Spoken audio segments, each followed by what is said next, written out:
Hi guys, कैसे हो आप सब? I hope you are doing great. In today's video, let's talk about some structures as well as daily use sentences so that you can become fluent in English. Okay? So after watching this video, you're going to learn lots of structure. That's why I want you to watch this video till the end because at the end of the video, you're going to get complicated structures as well. Okay? So let's begin the topic now. The first topic would be अगर मुझे लगता, if I had felt. If I had felt मतलब अगर मुझे लगता तो मैं आपको मदद कर देता। मतलब कि ये चीज़ें पास्ट में हुई है, ठीक है। ऑलरेडी अभी पछतावा की बात कर रहे हैं, हम प्रेजेंट में है। बस अब ये कह रहे हैं अगर मुझे लगता तो मैं आपको जाने देता, लेकिन मैंने जाने नहीं दिया। अगर मुझे लगता तो मैं आपको जाने देता, यानी कि ये थर्ड कंडीशनल है। लेकिन आपको ग्रामर में नहीं जाना, आपको बस सिचुएशन को आपको समझ जाना।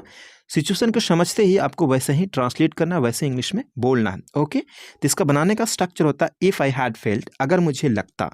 आई की जगह पे आप चेंज कर सकते हैं, टेंस और सब्जेक्ट के हिसाब से जो भी होगा आप रख सकते हैं।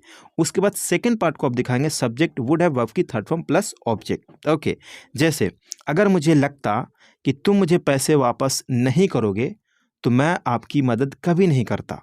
अगर मेरे को ऐसा लगता तो आपको मैं मदद नहीं करता, लेकिन मैंने मदद किया।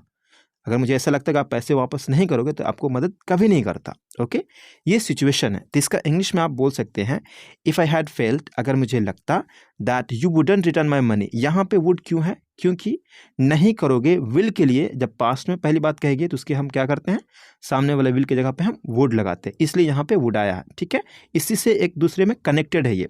उसके बाद रिजल्ट पार्ट यहाँ पे है I would have never supported you, मतलब आपको मदद नहीं करता या फिर सपोर्ट नहीं करता, सेम ही चीज़ है। ठीक है, सेकंड सेंटेंस यहाँ पे है अगर मुझे लगता तो पहले बता देता। अगर मुझे लगता तो मैं पहले बता देता, मतलब कुछ भी चीज़ें हो गया, जो कुछ भी हो गया, लेकिन मुझे ऐसा लग नहीं रहा था, तो वही मैं अब कह रहा हूँ पछता करके कि अगर मुझे लगता तो मैं पहले बता दिया होता या बता देता, सिंपली कह रहे, लेकिन चीज़ें मैंने नहीं बताया। ठीक है, लेकिन लगता तो बता देता, यानी चीज़ें पास्ट में घटी हुई है। जो इंसान बोल रहा होता, जो आमने सामने जो कम्युनिकेशन होते रहता, उस बात से, हाव भाव से, और जो आगे या पीछे जो सेंटेंस बोली जाती है उसके हिसाब से हमें पता होता। ठीक है, कई बार क्या होता है इसका रिजल्ट पार्ट में हमें मिक्स कंडीशन को भी दिखाया जाता है, तो उसमें सिंपली वर्ड से भी दिखा सकते हैं, लेकिन ये तो निर्भर करता है स्पीकर पर और लिसनर पे कि बात क्या हो रही है। ठीक है, तो आप इसे बना सकते हैं इफ़ आई हैड फेल्ट, अगर मुझे लगता तो पहले बता देता। I would have told you earlier, मैं पहले बता दिया होता। ठीक है गाइस, अगर आप 400 से अधिक केवल एडवांस्ड इंग्लिश स्ट्रक्चर्स का ई बुक चाहते हैं तो इस वीडियो के डिस्क्रिप्शन में एक लिंक दी गई है जिसके थ्रू आप उसे परचेस कर सकते हैं। उसमें कई सारे स्ट्रक्चर्स को कवर किए गए। ठीक है, 400 से प्लस है, और तो और सब स्पोकन के स्टाइल में है। स्पोकन में जो आप यूज़ करते हैं वही स्ट्रक्चर्स को कवर किया गया है। ठीक है, तो आप चाहें तो परचेस कर सकते हैं। The next topic would be मुझे लगा तो था। मुझे लगा तो था, I felt a bit. I felt a bit, यहाँ पे सिचुएशन को समझो। मुझे लग तो रहा था या फिर मुझे लगा तो था, मतलब कि मुझे लगा तो था कि वह चोर है। आप क्या करें कि कहीं पे गए और किसी को आप एक्सपीरियंस से कह रहे हो, मतलब कि मुझे लगा तो था कि वह चोर है, मतलब आप हाव भाव से या फिर हुलिया से, मतलब अपना एक्सपीरियंस के हिसाब से आप कह रहे थे कि मुझे तो लगा था कि वह चोर है। ठीक है, या फिर कह सकते हैं मुझे थोड़ा लगा था, अबिट मतलब थोड़ा, उसी के सेंस में यह स्ट्रक्चर्स को बनाया गया है। जैसे इसका बनाने का स्ट्रक्चर होता है आई फेल्ट अ बिट, या फिर कह सकते हैं आई डिड फील, मतलब वही होता है। ओके, इम्फैटिक में, जैसे मुझे लगा तो था कि कुछ गड़बड़ है, कुछ गड़बड़ है। अब यहाँ पे सेकंड पार्ट क्या है, प्रेजेंट में, लेकिन आपको प्रेजेंट में नहीं बता करके बल्कि पास्ट में बताना। वो क्यों? क्योंकि आप चीज़ें पास्ट में कही हुई बातें को अभी सिर्फ कह रहे हैं। ठीक है, तो ये चीज़ें पास्ट में कही जाएगी, मतलब पास्ट में इंग्लिश बनेगी। ओके, हम हिंदी में भले ही ऐसे कहते हैं लेकिन इंग्लिश में ऐसा नहीं होता, आपको पास्ट में दिखाना पड़ेगा, पास्ट में बोलना ही पड़ेगा। Okay, so let's see examples now. मुझे लगा तो था कुछ गड़बड़ है, I felt a bit something was wrong. I did feel, ये भी कह सकते हैं I did feel something was wrong. ये भले ही छोटे छोटे सेंटेंस है, लेकिन हम हिंदी में कई बार ऐसे ही सोचते हैं और ऐसे बोलने की कोशिश करते हैं, लेकिन सही ट्रांसलेशन ना होने की वजह से हम कुछ भी जुगाड़ लगा करके इंग्लिश बोलना शुरू कर देते हैं। वो भी ठीक है, लेकिन सही से बोलेंगे तो और भी बेहतर होगा। राइट, तो सेकेंड सेंटेंस है यहाँ पे, मुझे तो लगा था कि वो झूठ बोल रहा है। I felt a bit that he was lying. I did feel that he was lying, मुझे तो लगा था कि वह झूठ बोल रहा है। मतलब कि अब बस कहानी बोल रहे हैं, कोई कहानी कह रहा है, उसमें मैं कहता हूँ मुझे तो लगा था कि वह झूठ बोल रहा है, मतलब झूठ बोल रहा था, उस बात को हम अभी बस कह रहे हैं। तो हिंदी नहीं, इंग्लिश को फोकस करो आप। The next structure would be मुझे जरा भी नहीं लगा, मतलब मुझे जरा भी नहीं लगा कि वह तुम्हारे साथ ऐसे धोखा कर सकता है। मुझे जरा भी नहीं लगा कि वो लड़का तुम्हारे साथ ऐसा कर सकता है। ओके, बहुत ही सिंपल है। मुझे जरा भी नहीं लगा मतलब यहाँ तक कि मुझे लगा ही नहीं, उस सेंस में आप कह सकते हैं I didn't even feel. I didn't even feel यानी हर टेंस का ही पार्ट है। ओके, अगर आपको टेंस भी आता है अच्छे से तो आप फिर इंग्लिश बोल सकते हैं गाइज, ऐसा नहीं है कि आप इंग्लिश नहीं बोल सकते, आप भी इंग्लिश बोल सकते हैं। ओके, इसका बनाने का स्ट्रक्चर होता है आई डिडंट इवन फील, उसके बाद सेंटेंस को रखते हैं, मतलब मुझे जरा भी नहीं लगा। ओके, तो कह सकते हैं मुझे जरा भी नहीं लगा कि वह मजाक कर रहा है। I didn't even feel that he was kidding, he was kidding. Okay, उसे जरा भी नहीं लगा कि मैं झूठ बोल रहा हूँ, उसे जरा भी नहीं लगा कि मैं झूठ बोल रहा हूँ। He didn't even feel that I was telling a lie, I was telling a lie. अगला स्ट्रक्चर है मुझे लगने लगा था। मुझे लगने लगा था मतलब महसूस करने लगा था, सोचने लगा था या फिर लगने लगा था, उस सेंस में हम कह सकते हैं आई स्टार्टेड फीलिंग, या फिर कह सकते हैं आई हैड स्टार्टेड फीलिंग।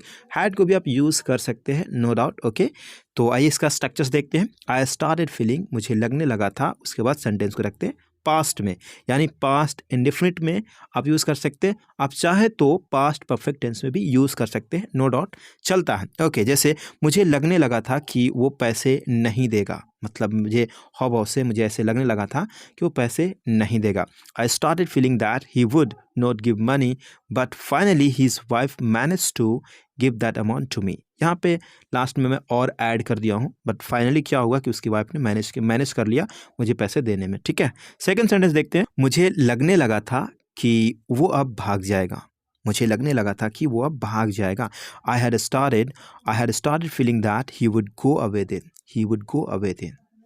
अगर आप प्रेजेंट परफेक्ट टेंस में बोलना चाहते हैं तो आप बोल सकते हैं जैसे मुझे लगने लगा है, मुझे लगने लगा है। अगर और थोड़ा आप बोलना चाहते हैं अच्छे से, आप इस तरह से भी कह सकते हैं अब मुझे लगने लगा है कि तुम भाग जाओगे, अब मुझे लगने लगा है तुम चले जाओगे, अब मुझे लगने लगा है तुम नहीं रुकोगे। ओके, तो कई सारे सेंटेंसेस आप क्रिएट कर सकते हैं, बना सकते हैं। Okay, now I have started feeling, अब मुझे लगने लगा। फील की जगह पे आप थिंकिंग भी कह सकते हैं, अब मुझे लगने लगा है कहा जाता है और लोग यूज़ भी करते हैं, तो आप भी उसे यूज़ कर सकते हैं। ओके, जैसे अब मुझे लगने लगा है वह मान जाएगी। Now I have started feeling she would agree, she would agree. यहाँ पे आप गौर कर सकते हैं शी वुड अग्री, यहाँ पे वुड मैंने क्यों लगाया है, वो इसलिए क्योंकि मतलब एक पॉसिबिलिटी की बात कर रहे हैं। कहीं ना कहीं विल लगा देंगे तो बिल्कुल 100% की बात हो जाएगा, क्योंकि वो माने या ना माने तो उसकी मर्जी है। अब मुझे ऐसा लगने लगा, मैं तो ये कह रहा हूँ ना कि मुझे ऐसा लगने लगा, इसलिए यहाँ वुड एक मॉडल की तरह हम यूज़ कर रहे हैं पॉसिबिलिटी को दिखाने के लिए, लेकिन हाई चांस है। वुड क्या दिखाता, एकदम हाई। अगर हम चाहें यहाँ पे मे भी रख सकते थे, माइट भी रख सकते हैं, मतलब सेम होता। उसको सकना से, जाएगी से, हिंदी से कोई मतलब ही नहीं होता। ओके, क्योंकि मॉडल इसीलिए नाम रखा गया, मॉडल फीलिंग को दिखाता कि आप कहना क्या चाहते हैं, उस हिसाब से मॉडल को यूज़ किया जाता है। सेकंड सेंटेंस है मुझे अब लगने लगा है तुम उसे छोड़ दोगे। छोड़े या ना छोड़े, शायद मुझे लग रहा हो सके ना छोड़े हो, इसीलिए यहाँ पे वुड को यूज़ करते हैं, विल नहीं यूज़ किया हूँ मैं। ठीक है, चाहूँ तो विल कर देता, लेकिन विल का मतलब था 100%, और शायद ना छोड़े तो मैं एक तरह से कहूँगा यार मैं तो कह दिया लेकिन वो छोड़ नहीं रहा। ठीक है, इसलिए यहाँ पे वुड को मैं दिखा रहा हूँ कि ये परसेंटेज वाइज मतलब कि ठीक है 99 है, 1% तो नहीं है ना, फिर भी प्रोबेबली वाली बात हो गया, फीलिंग वाली मतलब प्रोबेबली। ठीक है, तो इंग्लिश में कह सकते हैं एकदम simple, now I have started feeling you would let her go, you would let her go. छोड़ दोगे, लीव भी कह सकते हैं, मतलब जाने दोगे, लेट हर गो थोड़ा एडवांस में, राइट। अगला स्ट्रक्चर है मुझे लगता है, मुझे लगता है आई थिंक। ओके, बड़ा ही आसान है लेकिन आपको समझ करके यूज़ करना चाहिए। ओके, इसका बनाने का स्ट्रक्चर थोड़ा सा मैं ले रखा हूँ। यहाँ पे आई थिंक, उसके बाद सब्जेक्ट वुड हैव वर्ब की थर्ड फॉर्म प्लस ऑब्जेक्ट। यहाँ पे वुड मॉडल की तरह यूज़ करेंगे, चीज़ों को समझने की कोशिश करना, ठीक है, जैसे मुझे लगता है वो बाज़ार चला गया होगा। बस मैं यहाँ खड़ा हूँ, किसी सामने बंदा है, मैं उसे कह रहा हूँ। अगर वो मुझसे पूछ रहा है कि वह कहाँ है, मतलब कि जो भी ही यहाँ पे कोई एक नॉन होगा, कोई बंदा, तो यहाँ पे प्रोनाउन मैं यूज़ कर चुका हूँ, ठीक है। कोई भी नॉन बंदा था, तो मैं कह रहा हूँ मुझे लगता है कि वो बाज़ार चला गया होगा। ये क्या है, पॉसिबिलिटी की बात कर रहा है, लेकिन मुझे ऐसा लग रहा है कि 99% ऐसा है कि वो चला गया होगा, ठीक है, या फिर चला गया है या फिर होगा, मतलब वही है यहाँ पे। हिंदी पे नहीं जाना आपको, हिंदी जो लिखा हुआ है उस बात को समझो, उस बात को सोचो कि हाँ किस कॉन्टेक्स्ट में ये कहा जा रहा है। उस बात को अगर आप समझते हो तो आपके लिए इंग्लिश बड़ा ही आसान हो जाता है और अच्छे से आप इंग्लिश बोल पाते हो। ओके, तो एग्जाम्पल्स को देखते हैं। जैसे मुझे लगता है कि वह बाजार चला गया होगा या फिर चला गया है। ओके, एक ये बात कर, लेकिन हमें पता नहीं है, अजम्पशन की बात करें। अगर मुझे पक्का पता ही होगा तो यहाँ पे मस्ट लगा देंगे, क्योंकि और भी चीज़ें हैं। तो ये तो पता होता है लिसनर और स्पीकर को, जो स्पीकर बोल रहा है और लिसनर को समझने की बात होता है कि कहना क्या चाहता। तो स्पीकर पे निर्भर करता है कि कहना क्या चाहता और दिखाना क्या चाहता है। यहाँ पे मस्ट लगा देंगे तो बिल्कुल चला गया होगा, ये चला गया है, ठीक है। या फिर अगर नहीं लगाते तो सिंपल बनाएंगे, तो उसका फीलिंग एकदम ये है कि हाँ वो चला गया है, हमारे सामने गया, मैं ही उसे भेजा हूँ, वो एक अलग फीलिंग होता है। तो ये तो निर्भर करता है कि क्या बोलना चाहते हो आप। ओके, तो इसका इंग्लिश बोल सकते हैं, I think he would have gone to market. I think he would have gone to market. Okay, simple है बट आपको समझना है। मैं आपको यहाँ पे थोड़ा सा मॉडल समझाने की कोशिश कर रहा था। आई होप कि आपको क्लियर हो गया होगा। इस लेक्चर जो मैं बता रहा हूँ, इस चीज़ को बार बार थोड़ा समझने की कोशिश करो। समझ जाओगे तो हमेशा के लिए आसान हो जाता है ये चीज़ें। मुझे लगता है कि वो पिट गई होगी, मुझे लगता है कि वो पिट गई होगी, बट मैं तो ये कह रहा हूँ आई थिंक। अगर आप चाहो तो आई थिंक ना लगा करके भी डायरेक्ट आप कह सकते हो कम्युनिकेशन में, वो फीलिंग लगा करके यहाँ पे मे माइट को भी यूज़ कर सकते हो अपने हिसाब से, जो आपको लगेगा कि हाँ कितना मात्रा है कि वो पीटी होगी कि नहीं पीटी होगी, आपको ये निर्भर करता है, ठीक है। तो बहरहाल इसका इंग्लिश देख लेते हैं। I think she would have been beaten. I think she would have been beaten. Okay, अगला स्ट्रक्चर है आई होप। आई होप का ही मतलब होता है मुझे उम्मीद है, मुझे लगता है। ओके, उसके बाद जो सेकंड पार्ट को जो भी आप चाहें, जैसा भी चाहें, जो भी मॉडल्स हो सकता है, कुछ भी हो सकता है, आप अपने हिसाब से यहाँ पे रख सकते हैं। ओके, तो यहाँ पे सेंटेंसेस देखते हैं। मुझे लगता है वो बाजार में होगी, बस मुझे ऐसा लगता है कि वो बाजार में होगी, तो मैं कह सकता हूँ यहाँ पे आई होप ना लगा करके भी मैं कह सकती हूँ, मतलब कि मुझे लगता है कि वो बाजार में होगी। यानी पूरा का पूरा जो कहा गया है, जो ये पूरा का पूरा सेंटेंस, उसे हम सिंपली कह सकते हैं she might be in the market, she would be in the market, she may be in the market. लेकिन ये हम पे निर्भर करता है कि हम कितना परसेंटेज दिखाना चाहते हैं कि वो कहाँ होगी। हम ये भी कह सकते हैं she must be in the market, वह बाजार में ही होगी, तो मतलब पक्का हो जाएगा। ओके, तो आई होप लगा देते हैं, उससे कोई दिक्कत नहीं है, कम्युनिकेशन में ऐसा चलता है। ओके, सेकेंड सेंटेंस है, मुझे उम्मीद है कि वो अपने बॉयफ्रेंड से शादी कर ली होगी। I hope she would have got married to her boyfriend. अगला स्ट्रक्चर ये भी बहुत कॉमन है, लेकिन लोग यूज़ करते हैं, आप भी यूज़ करिए, कम्युनिकेशन आपको भी ठीक करना है, राइट। मुझे ऐसा लगता है, आई थिंक सो, सो लगा दिए मतलब ऐसा लगता है, सिंपल। आई थिंक सो, उसके बाद जो भी रखना चाहें रख सकते हैं। शुड रख करके एक राय देने का, ओपिनियन देने का ट्राई करते हैं। ओके, जैसे मुझे ऐसा लगता है कि तुम्हें शादी कर लेनी चाहिए। I think so you should get married. I think so you should get married. मुझे ऐसा लगता है कि तुम्हें अब पढ़ाई करनी चाहिए। I think so you should study. I think so you should study. अब मतलब नाउ या फिर राइट नाउ कह सकते हैं, नो डाउट।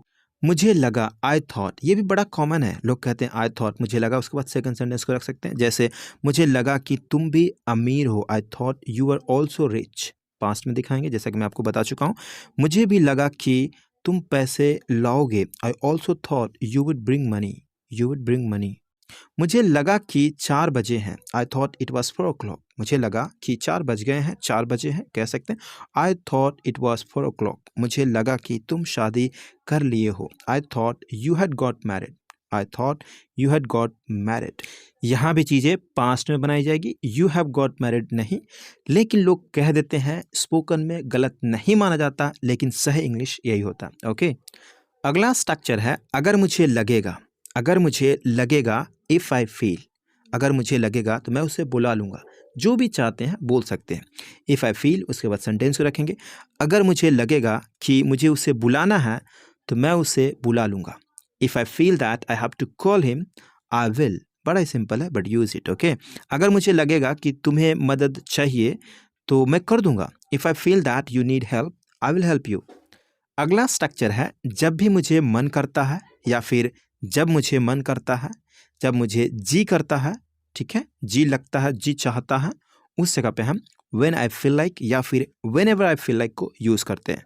फील लाइक मतलब बना हुआ इस स्ट्रक्चर से, जैसे कई बार हम इस तरह से भी हिंदी में कहते हैं मुझे चाय पीने को मन कर रहा है, तो हम कहते हैं I feel like having T. Okay, इस तरह से कहते रहते हैं, ठीक है। तो यहाँ पे क्या करना है कि फील लाइक को सिंपल आपको लिखना है, उसके बाद आगे नहीं लिखना, क्योंकि अलग में हिंदी में हम ऐसा भी सोचते हैं जैसे जब भी मुझे मन करता है मैं उसे बुलाता हूँ और उसका पूरा फ़ायदा उठाता हूँ, ऐसे हम हिंदी सोचते हैं। ओके, इसलिए आप फील लाइक को यूज़ कर सकते हैं इस तरह से भी, जैसे व्हेनेवर आई फील लाइक, जब भी मुझे मन करता है, I call him and take advantage of him, उसे बुलाता हूँ और उसका पूरा फ़ायदा उठाता हूँ। सेकेंड सेंटेंस है, जब उसे मन करता है वो ऑफिस आता है और काम खत्म करके घर चला जाता। When he feels like he comes to the office and he goes home after finishing his work. अगला स्ट्रक्चर देखते हैं, so weren't you late. so weren't you late मतलब तो क्या। कई बार क्या होता है, आप हिंदी में इस तरह से कहते हैं जैसे तो क्या तू मेरे को खाने नहीं देगा, मतलब कि आप किसी से रूड में बात करते हैं, थोड़ा सा गुस्सा हो जाते हैं, तो आप कहते हैं, मतलब सामने वाला कहता है कि मतलब कुछ भी कहता है जिसकी वजह से फिर आपको ऐसा कुछ कहना पड़ता है, जैसे तो क्या तू मेरे को खाने नहीं देगा। उसके बाद कहते हो आप, देखते हैं तू कैसे नहीं खाने देता है। ओके, तो कह सकते हैं आप so won't you let me eat, या फिर हैव कह सकते हैं, so won't you let me eat. Okay, second part को आप दिखा सकते हैं, लेट्स सी, चलो देखते हैं, मतलब देखते हैं तो कैसे खाने नहीं देता है। ठीक है, तो आप कह सकते हैं let's see how you prevent me from having. यहाँ पे प्रिवेंट भी क्या होता है, एक एडवांस स्ट्रक्चर है। प्रिवेंट मी फ्रॉम हैविंग, यहाँ पे चाहें तो हम लेट से दिखा सकते हैं, लेकिन यहाँ पे ये भी कहता, मतलब कि चलो देखते हैं कि तुम कैसे मुझे खाने से रोकते हो। ओके, हिंदी या फिर इंग्लिश मतलब सेम है। ओके, सेंस के हिसाब से आपको ट्रांसलेट करना। सेकंड सेंटेंस है, तो क्या तू मेरे को जाने नहीं देगा, तो क्या तू मेरे को जाने नहीं देगा, तो कह सकते हैं आप so won't you let me go, so won't you let me go. अगला स्ट्रक्चर है if this continues. If this continues का मतलब होता है अगर यह चलता रहा। ओके, उसके बाद सेकंड सेंटेंस को रखते हैं, अगर ऐसा ही चलता रहा या फिर अगर ऐसे ही चल रहा है तो मैं तुम्हें कुछ नहीं दूंगा। अगर ऐसे ही चलता रहा या फिर ऐसे ही चल रहा है तो सेंस के हिसाब से आपको ट्रांसलेट करना। ठीक है, अगर ऐसा ही चल रहा है तो मैं तुम्हें कुछ नहीं दूंगा। If this continues I won't give you anything. Second sentence है, अगर यही चलता रहा तो मैं यहाँ किस लिए हूँ, मैं यहाँ किस लिए हूँ। If this continues for what am I here, for what am I here. Despite my refusal. Despite my refusal का मतलब होता है मेरा मना करने के बावजूद भी। उसके बाद सेंटेंस को कहते हैं डिस्पाइट माई रिफ्यूज़ल। उसके बाद सेंटेंस, जैसे मेरा मना करने के बावजूद भी वह ऑफिस जाती रही। Despite my refusal she kept going to office, she kept going to office. Okay, second sentence है, मेरा मना करने के बावजूद भी तुम उसके घर जाते हो। Despite my refusal you go to his house, you go to his house. यहाँ पे माई की जगह पे आप चेंज कर सकते हैं, योर, हिज हो सकता है। ओके, अगला स्ट्रक्चर है do not have this misconception. Do not have this misconception that, मतलब कि यह गलत फहमी मत रहना या फिर मत पाल लेना। ओके, उस जगह पे हम हैव को आप इस सेंस में भी समझो, जैसे कई बार आप कहते हैं हैव अ बुक, मतलब एक बुक रखो, अपने पास एक बुक रखो। तो हैव को हम ऑर्डर में भी यूज़ कर सकते हैं, जैसे आई हैव अ बुक, मेरे पास एक बुक है। तो अगर मुझे कहना हो अपने पास एक बुक रखो, तो यहाँ पे कोई जरूरी नहीं कीप रखेंगे, हैव भी वही काम करता है। Have a book because you have to read whenever you are free. जब भी आप फ्री होते हैं आप पढ़ सकते हैं, आपके पास बुक होना चाहिए। ठीक है, तो हम ऑर्डर सिंपली कह रहे हैं हैव अ बुक, अपने पास एक बुक रखो। उसी सेंस में यहाँ पे ये स्ट्रक्चर्स को बनाया गया है। ओके, तो कुछ एग्जाम्पल्स देख लेते हैं। यह गलतफहमी में मत रहना कि मैं तुम्हारा आज ही काम खत्म करवा दूंगा, मतलब काम जो है फिनिश करवा दूंगा। Do not have this misconception that I will get your work finish today. यह गलतफहमी में मत रहना कि मैं तुम्हें छोड़ दूंगा। Do not have this misconception that I will leave you. अगला स्ट्रक्चर है सूनर और लेटर। सूनर और लेटर मतलब होता है कभी ना कभी। ओके, कभी ना कभी तो तुम्हें मेरी ज़रूरत पड़ेगी। सूनर और later you will need me, you will need me. कभी ना कभी तो तुम शादी करोगे। सूनर और later you will get married. अगला स्ट्रक्चर है if this goes on. If this goes on, अगर ऐसा ही चलता रहा, अगर ऐसा ही चल रहा है। ओके, सेंस के हिसाब से गोज़ ऑन की जगह पे कीप्स ऑन भी आप कह सकते हैं, कीप्स ऑन। ओके, अगर ऐसा ही चलता रहा या फिर अगर ऐसे ही चल रहा है तो मैं तुम्हें बचा नहीं पाऊंगा। If this goes on I won't be able to save you. अगर ऐसा ही जारी रहता है, चलता रहता, तो तुम्हें कोई भी मदद नहीं कर पाएगा। If this goes on, nobody will be able to help you. I hope you got it guys. Thank you so much for watching this video. मिलते हैं अगली वीडियो में, तब तक के लिए अपना ख्याल रखिए.